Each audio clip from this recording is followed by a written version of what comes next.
Le conseil que je donnerai aux femmes en ce mois de mars est d'abord d'être concentrées.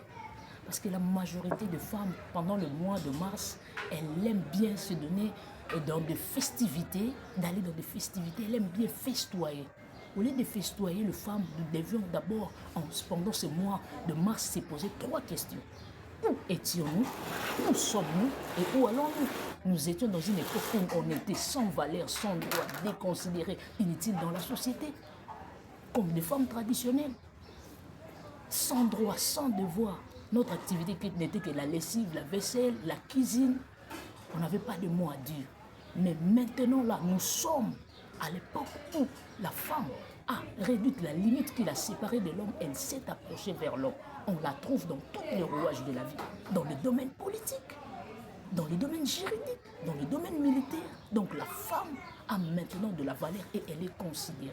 Alors, je conseillerais aux femmes, vous saviez d'où nous venons, là où nous sommes, et nous devons être concentrés pour faire des exploits, apporter des innovations, afin que les hommes sachent que les femmes ne sont pas la moindre, comme il y a un fameux adage qui dit que moi si à ton rambokate.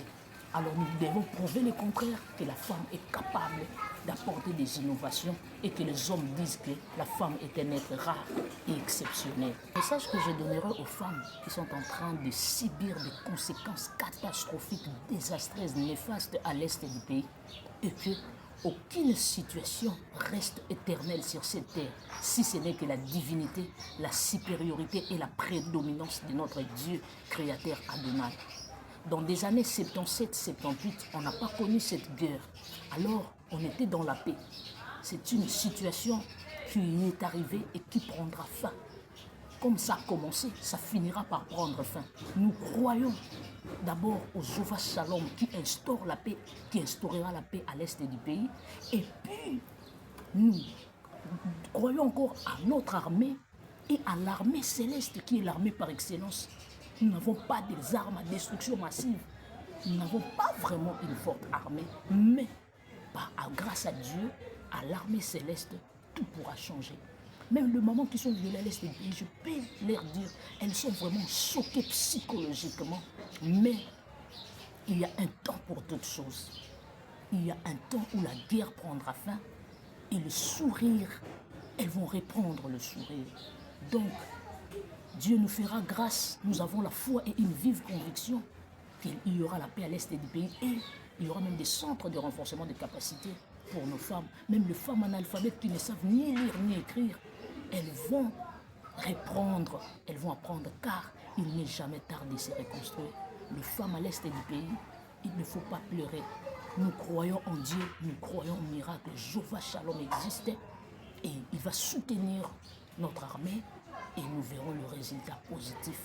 Car sans Dieu, nous ne pouvons rien faire. Soyez à l'aise, ne craignez point. Les choses vont changer, la guerre prendra fin. On n'a pas cherché cela, c'est à cause de nos multiples richesses que les étrangers furent jaloux. Ça a commencé depuis longtemps. Voilà pourquoi François Fanon avait dit que l'Afrique a la forme des revolvers, dont la gâchette est placée au Zaïre. Le Zaïre, c'est la République démocratique du Congo. Nous avons les régions les plus riches en minerais, Nord Kivu, Sud Kivu, Maniema, Katanga. Nous avons le Capi, si vous l'emmenez aux États-Unis, il va mourir. Parce que c'est notre richesse. Nous avons des cuivres, des cobalt, de l'uranium qui aujourd'hui est en train d'aider à la fabrication des téléphones Android et autres. Alors nous ne serons pas calmes. Parce qu'ils vont toujours nous déranger. Mais au-delà de ça, nous croyons au Dieu Tout-Puissant qui, le Jéhovah Shalom, va instaurer la paix. Et ces jours-là, nous allons chanter un cantique nouveau, de nouvelles chansons.